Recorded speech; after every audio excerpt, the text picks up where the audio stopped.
இருக்கிறார்களோ அவர்கள் தலை தாழ்கின்ற அளவிற்கு நீ உயர்ந்து நிற்க வேண்டும். பிசாசுத்தனமா வேலை செய். தேவதையாக எல்லாவற்றையும் அனுபவிக்கலாம்.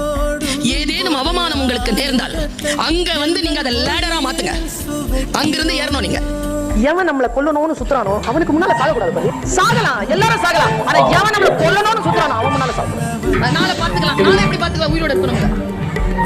இருந்தாலும் அந்த மைண்ட் வரணும்ல, அந்த எனர்ஜி வரும். அந்த ஸ்பாட்ல நிமிடத்துல ஜெயிக்கணும். அது பேர் தான் ஜெயிக்கணும். அம்மா சொல்லுவாங்க, தாங்க முடியாது. உப்பையோ கனியோ பாக்கியா திரும்பி வரும்போது பாத்துக்கலாம். அப்படி விடாத. வாழ்க்கையும் அப்படித்தான்.